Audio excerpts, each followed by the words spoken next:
හොඳයි ස්වාමීන් වහන්සේගේ නාමයෙන් ඔබ හැමදෙනාම ඉතාමත් ආදරෙන් පිළිගන්නවා දේව මෙහෙයට. අපි හැමදෙනාම මතක් නිශ්චලව යාඥාවෙන්න. චියමාන දෙවි ස්වාමීනි අපි වහන්සේට අනේක වාරයක් සුදු කරනවා ප්‍රශංසා කරනවා වහන්සේගේ බුදුම කරුණාව බුදුම ආශිර්වාදය බුදුම ආදරය අපි සමග තබමින් අප ඉදිරියට ගෙන ආනේ සාදර ස්වාමීනි. යාන්නේ දුෂ්කර කාල ගුණාටු කාල පස් කරමින් අපි ඉදිරියට ගමන් කරන අතර වහන්සේ අප සමග සිටි නිසාද වහන්සේ අපව දරාගත් නිසාද අපි වහන්සේට ස්තුති කියනවා ප්‍රශංසා කරනවා. යාන්නේ වහන්සේ අපේ කුස පිරවූ තැනන් වහන්සේ වහන්සේ අපට සැපයූ තැනන් වහන්සේ යයිරේ දෙවි ස්වාමිනී යවරාපා දෙවි ස්වාමිනී වහන්සේ දී තිබෙන සුවය ගැන සමීපය ගැන ශක්තිය ගැන අපි වහන්සේට ස්තුති කියනවා ප්‍රශංසා කරනවා. දෙවි පියාණන් වහන්සේ වෙන වහන්සේගේ ශුද්ධ වූ පාමුල අද දවසේ මේ දේව මෙහෙය බාර කරන අතර ස්වාමීනි වහන්සේම අප මැදේ සිටිමින් අපිට ආශිර්වාද කරන්න අපිට මඟ පෙන්වන්න ඔබගෙන යන්න යේසුස් වහන්සේගේ ජීවමාන වුණා. ආමෙන්. අද දවසේ අපි දේව මෙහෙය ආරම්භ කරමු ගායනා කරමින් ආදර මගේ යේසුනේ හද ඔසවා නම දින්නම්. සියලු දෙනා නැගිටලා ස්වාමීන් වහන්සේට ප්‍රශංසා කරමින් ගායනා කරමු.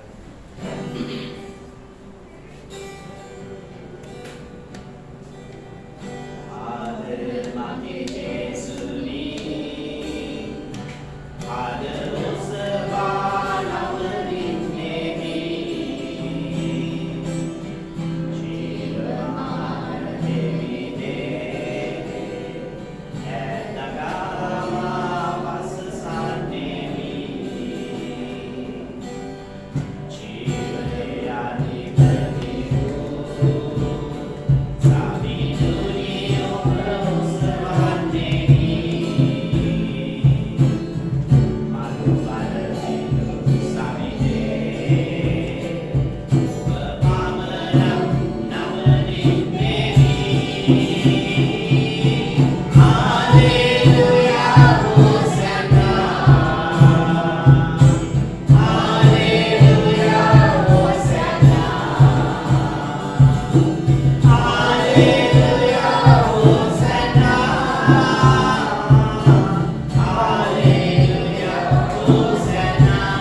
උන්වහන්සේ අපේ ජීවිතේ දීලා තියෙන සියලු ආශිර්වාද ගැන උන්වහන්සේ ප්‍රශංසා කරමින් අපි වාඩි වෙලා ඉන්නකොටම ගායනා කරමු. තව අපි හැමෝම දන්න කෙටි කීයතියක්. යේසුස් මාහට කළ සෑම දේ මා හද සීවෙන විට මගේ ආත්මය කියයි ස්වාමීන් වහන්සේ සියලු ආකාරයෙන් මට දීලා තියෙන ආශිර්වාද මගේ ජීවිතය අත්විඳින කල මගේ ආත්මයෙන් මම උන්වහන්සේට ප්‍රශංසා කරනවා. අපි අත්වල සඳමින් ගායනා කරමු. Jesus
අපි නොදැන කළ සියලු පාප සිහිවීම අපිට වේදනාවක් වෙන්නට අවශ්‍යයි.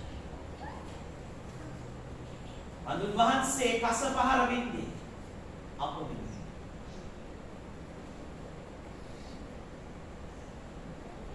උන්වහන්සේ මගේ පව් නිසා මැරුණා. දුක් විඳ බව මැරුණු බව සිහි කරනවා.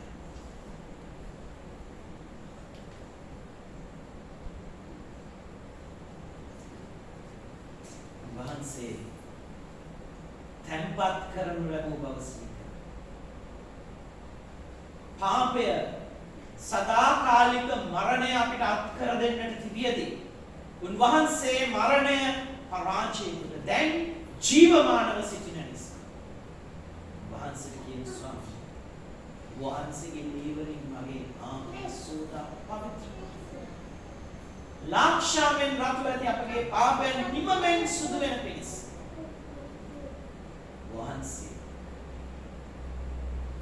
වහන්සේගේ ලීවරින් සෝදා අපි වහන්සේගේ ස්වාමී වහන්සේගේ ලීවරින් මොහොතක් නිශ්චය යකේ පාප ස්වාමීන් වහන්සේ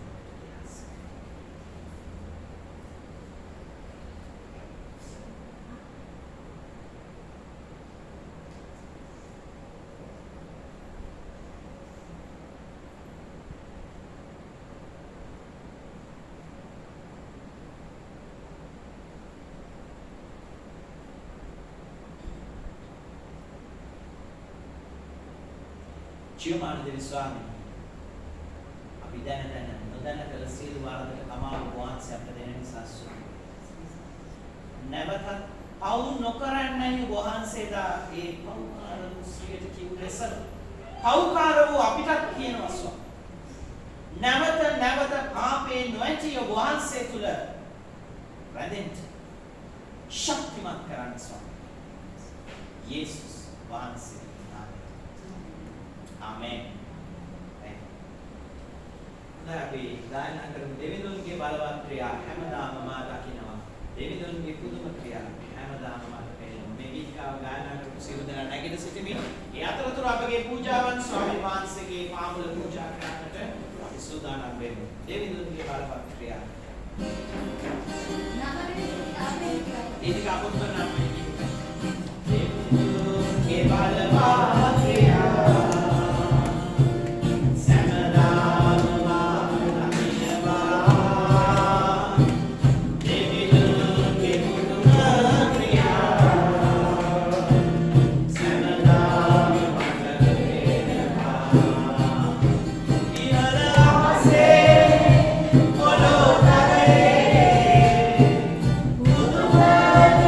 Budu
දහස්සේ පොළොව තලයේ පුදුම දේ බලවත් දේ කළ ජීවමාන දෙවි ස්වාමීනි. ඔබ වහන්සේ අපට දුන්නු දේ ස්වාමීන් වහන්සේට අයිති කොටස අපි මෙලෙස වහන්සේ පාන්න තමයි. යාරණි අපිට මුදල් වලින් විතරක් නොවේ ස්වාමීනි. අපේ ජීවිතේ ඔබ වහන්සේට අයිති කාලය ඔබ වහන්සේ අපිට දීලා තියෙන ටැලන්ට් වලින් ඔබ වහන්සේට අයිති කොටස ඔබ වහන්සේ අපිට දීලා තිබෙන සියලුම දේ ඔබ වහන්සේට අයිති දේ ඔබ වහන්සේ පාමුල තමන පිණිස ස්වාමීනි වහන්සේම අපිට මඟ පෙන්වන්න ආශිර්වාද කරා. එලෙසම ස්වාමීනි අපි මෙලෙස වහන්සේ පාමුල තමන පූජාවන් බාරමි. ඒවා වහන්සේගේ රාජ්‍යයේ වර්ධනය උදෙසා පැමිණෙන්න ශුද්ධාත්මයන් නිසා ස්වාමීනි ආශිර්වාද කරන්න සභාවට මඟ පෙන්වන්න යේසුස් වහන්සේගේම නාමයෙන් ආමේන්. ආමේන්. මේ සියලු දෙනාට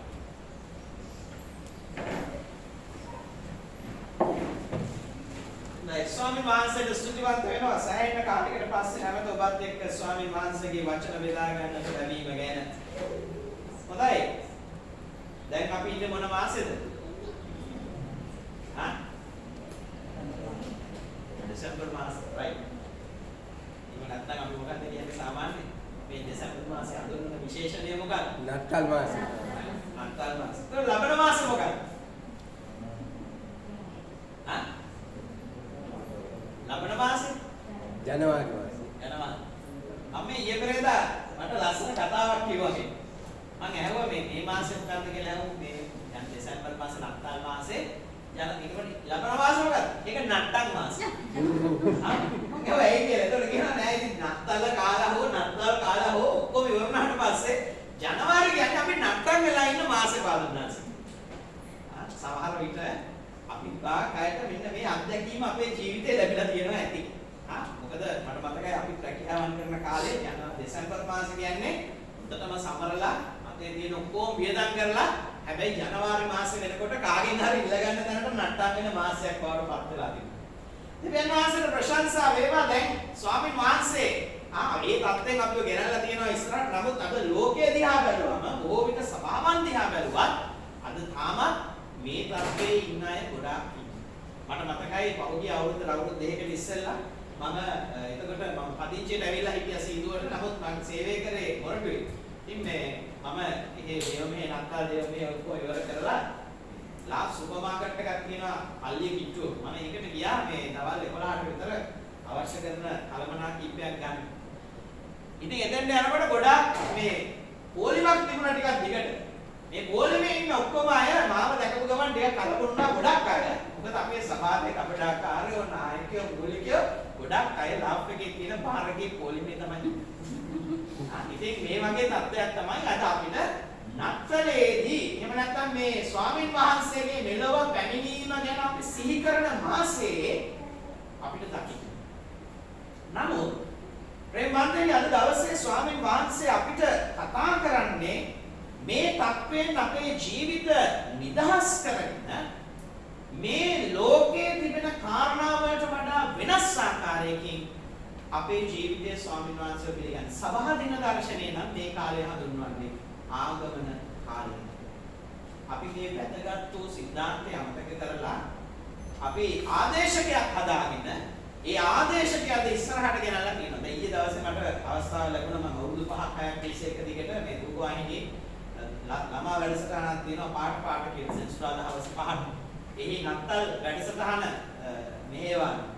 ඒ ගිය වෙලාවේ එතන මාව ඉන්ටර්විව් කරන්න හිටපු ඒ ළමයි දෙන්නම බෞද්ධ දරුවෝ. ඉතින් ඒගොල්ලෝ මගෙන් දිගටම ප්‍රශ්න අහනවා ආගමනය කියන්නේ මොකද්ද? නත්තල කියන්නේ. ආගමනය කියන්නේ මොකද්ද? නත්තල කියන්නේ මොකද? මොකද මේ ඔක්කොම අද සභාව සමාජයට පටලවලා දීලා තියෙන්නේ මේක අපිට දිගහැර ගන්න බැහැ. හැබැයි ප්‍රේමවන්තයනි ස්වාමීන් වහන්සේ ඔබ මාව මේ ලෝකයේ තියලා තියෙන්නේ මේ පැටලෙන්න දිගයි.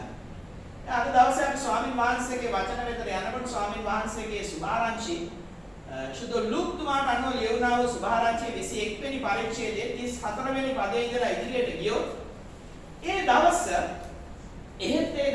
මලපතක් මෙන් හදිස්සියේ නුඹලා කෙරේ නොපැමිණෙන පිණිස අධික කෑමෙන්ද බීමක් කමින්ද මේ ජීවිතයේ වෙහෙසින්ද නුඹලාගේ සිත් බර නොවන හැටියට බලා ගනිල්ලා.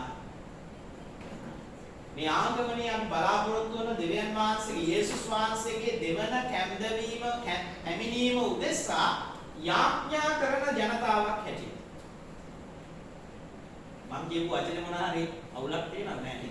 යාඥා කරන ජනතාවක් හැටියට.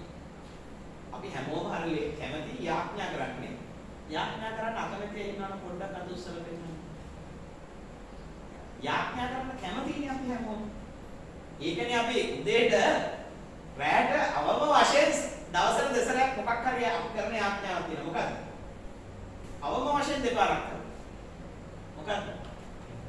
ස්වාමීන් වහන්සේගේ යාඥා. බලන්න පටන් අරගෙන කියමු එකපාර.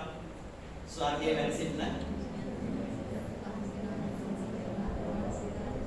ඔබ වහන්සේගේ රාජ්‍ය ඒවා. ආමෙන්. අපි දවසට දෙපාරක්වත් අඩුම ගානේ කියනවා ඔබ වහන්සේගේ රාජ්‍ය ඒවා. දැන් රාජ්‍ය හැමිනෙන්න රාජ්‍ය ඇති කරන්න ඔබයි මමයි මොනවද ක්‍රියාවෙන් කරන්නේ? අපි හැමදේම අපේ ජීවිතේ අපෙන් අහන්න ඕන. නේද? මගේ ක්ෂේත්‍රයේ මාධ්‍ය ක්ෂේත්‍රය නිසා මම කලින් රැකියාව කරේ රූපවාහිනිය නිසා අපිට මම මාධ්‍ය ක්ෂේත්‍රය දිහා ටිකක් වැඩිපුර හොයනවා බලන්න. දැන් පහුගිය අවුරුදු 10ක ඉතිහාසය අරන් බැලුවොත් මට දේශපාලනයක් නැහැ. හොඳේ කිසිම දේශපාලනයක් නැහැ. පැහැදිලිව මතක තියාගන්න. යහපාලන ආණ්ඩුව බිහි වෙච්ච වෙලාවේ මොකද්ද උනේ? සියලුම පබ්ලික් මීඩියා, සෝෂල් මීඩියා කියන ඔක්කොම පාවිච්චි කරා. ප්‍රසිද්ධ ජනමාධ්‍ය සහ අන්තර්ජාලය හරහා තියෙන ජනමාධ්‍ය. මාධ්‍ය. Facebook එක, Twitter එක, WhatsApp එක, Instagram එක මේ ඔක්කොම පාවිච්චි කරා මොකටද? රජය බිහි කරන්න. ඒ වගේම වේදිකාවල තිබුණා, පෝස්ටර්වල තිබුණා, පත්තරවල තිබුණා, අත්පත්‍රිකාවල තිබුණා. මේ හැමදේම කරා ආණ්ඩුවක් රජයක් මේ මහ පොළොවේ බිහි කරන්න. ඊට අවුරුදු 5ක් යනකොට අවුරුදු 2කට විතර ඉස්සෙල්ලාම පටන් අරගෙන අනිත් ආණ්ඩුව අනිත් පක්ෂය මොකද්ද කරේ? ඒ විදිහටම කරන්න පටන් ගත්තා රජයක් බිහි කරන්න. දැන් අපේ ජීවිතවල අරගෙන බැලුවොත් අපි හැමෝම අපේ ජීවිතය අවුරුදු 20ක්ද 30ක්ද 40ක්ද 50ක්ද ජීවත් වෙලා තියෙන්නේ. ඒ මුළු ජීවිත කාලය පුරා අඩුම ගානේ දවසක දෙවරක් කියනවා ඔබගේ රාජ්‍ය පැමිණේවා කියලා. හැබැයි අපි මොනවද කරේ? දෙවියන් වහන්සේගේ රාජ්‍ය මේ මහ පොළවේ ස්ථිර කරන්න. දැන් දේව වචනේ කියනවා අපි මේ රාජ්‍යයේ පුරවැසියෝ හැටියට. ස්වාමීන් වහන්සේගේ වචනේ ඒ දවස මලපතක් වෙන්නට හොඳ නෑ ඔබ කිසි කෙනෙක්. හදිස්සියේ නුඹලා අතරට පැමිණෙන නොපැමිණෙන පිරිස මෙන්න මේ කියන ලෝකේ කාරණාවන් වලින් දුරස් වෙලා ඉන්නේ. අධික කෑමෙන්, බීමත් කමින් මේ ජීවිතයේ වෙහෙසින්ද නුඹලාගේ සිත් බර නොවන හැටියට. අන්න කියන දේව වචනේ පැහැදිලි. අධික බීමත් කම එපා, අධික කෑමත් එපා. මොකද මේ දෙකෙන්ම නුඹලාගේ සිත් බර වෙනවා. ඒ නිසා මේ දෙකම කරන්න එපා. මොකද මෙහෙම කරලා ඔබේ ජීවිතේ මේ විදිහට ඔබ මේ ලෞකික ආකාරයට ජීවත් වුණොත් ස්වාමීන් වහන්සේගේ දෙවන පැමිණීම ඔබ හැමදෙනාට අපි හැමදෙනාට මලපතක් වෙන්නට යනවා. ඒ නිසා අවදි වෙන්න මේ ආගමන මාසයට ඇතුල් වෙනකොට අපි විශේෂයෙන් සිහිපත් කරන්නේ ස්වාමීන් වහන්සේගේ දෙවන පැමිණීම උදෙසා යාඥා කරනවා. අද ගොඩාක් තර්ක තියෙනවා. අපි ඊයේ මාස දෙකකට විතර ඉස්සෙල්ලා මගෙත් එක්ක අපේ බොහොම තරුණ වයසේ පසු වෙන ලොකු කණ්ඩායමක් පදුන්නාසේ නත්තල් කියන්නේ 25ද නැද්ද? නත්තල තියෙනවද නැද්ද? ලොකු තර්ක අද අපි දකිනවා. Facebook එකේ දකිනවා, විවිධ පෝස්ට් දකිනවා, විවිධ ලිපි එනවා මේවා තුල තියෙනවා. හැබැයි වැදගත් වෙන්නේ අපි මේ දෙසැම්බර් මාසයේ අපි ස්වාමීන් වහන්සේගේ නැවත පැමිණීම උදෙසා යාඥා කරන්නට එක්සත් වෙන මාස. සභා දින දර්ශනය. එහි වැදගත්කම අපි කොච්චර දුරට පාවිච්චි කරනවා? දේව වචනේ කියනවා මක් නිසාද ඒක මුළු පොළොතලයේ පිට වසන්නා වූ සියල්ලන් කෙරෙහි එසේ පැමිණෙන්නේය. දැන් මේ උන්වහන්සේගේ පැමිණීමේ දවස, නැවත පැමිණීමේ දවස අපිට මලපතක් වෙන්නටත් හොඳ නෑ. ඒ වගේම මුළු ලෝක වාසීන් කෙරෙහි ඒ පැමිණෙන්න තිබෙනවා. එබැවින් සිදුවන සියල්ල ජයගෙන ගැලවෙන පිණිසද, මනුෂ්‍ය පුත්‍රයා එළියේ සිටින පිණිසද කන්නලව් කරමින් සෑම කාලයේදීම අවදිව සිටපල්ලා. ඒ නිසා ස්වාමීන් වහන්සේ මෙන්න අපිට දෙනවා අධිකව කාලා බීලා නිදා ගන්න නෙමෙයි, අවදිව සිටීමේ ස්වාමීන් වහන්සේ සමග රැඳෙන්නට. දැන් මේ ස්වාමීන් වහන්සේ සමග රැඳෙන්න අපේ ජීවිතවල වෙනසක් ඇති කර ගන්නවා කියන්නේ ටර්නින් පොයින්ට් එකක් එහෙම නැත්නම් අපේ ආපසු හැරීමක් තියෙනවා කියන්නේ නිකම්ම අපිට මේ බොහොම ලස්සන සුහද කාරණාවක් නෙමෙයි. ඒක හරි අමාරු දෙයක්. මොකද ස්වාමීන් වහන්සේගේ මේ ලූක්තුමාගේ සුභාරංචි 21 වෙනි පරිච්ඡේදයේ 17 වෙනි පදයේ කියනවා මාගේ නාමය නිසා සියල්ලෝම නුඹලාට වෛරවන්න ඕය. අපි ස්වාමීන් වහන්සේ වෙනුවෙන් උන්වහන්සේගේ නාමය යටතේ හිට ගන්නකොට අපිව ලේසියෙන් අතාරින්නේ නැහැ සාතන්. අපිට පුළුවන් තරම් කරදර කරනවා. පුළුවන් තරම් ප්‍රශ්න ගේනවා. පුළුවන් තරම් අභියෝග හම්බ වෙනවා. හැම දෙනෙක් අපිත් එක්ක තරහ වෙයි. මගේ බොහෝ ළඟ කිට්ටුවන්ත මිත්‍රයෝ මම ඉගෙන ගත්තේ වීඩියෝ නිසා මගේ අවටි. දැන් මේ ඊයේ කතා කරලා කිව්වා දෙසැම්බර් මාසේ 28 වෙනිදා පාන්දර අපේ රෑන්ඩි සයිකේ කොපිලත් එක්ක මගේ පාසලේ මිත්‍රයෝ කීප දෙන්නෙකුට එන්න 28 වෙනිදා තියෙනවා ලොකු පාටි එකක්. මම කියපු ගමන් දුවා මේ සෝරි ඉන්න හම්බෙන්නේ නැහැ. එතෙන්ද ගියා මම දන්නවා මගේ මිත්‍රයෝ කවුරු බේබද්දෝ නැහැ. හැබැයි හැමෝම යම් ආකාරයකින් මත්තන් පාවිච්චි කරයි විනෝද වෙයි. ඒ ඔයගොල්ලන්ගේ විනෝදයට මට බාධාවක් වෙන්නත් බෑ. හැබැයි ඉතින් ඒතකොට අන්තිමට කියන්නේ හරි හරි ඉතින් ඕගොල්ලෝ අපිත් එක්ක අපිව ගණන් ගන්න නෑනේ අපිව අතහැරලානේ තියෙන්නේ අපිව අමතක කරලානේ තියෙන්නේ. ඕක වෙලාවට අපි ස්වාමීන් වහන්සේත් එක්ක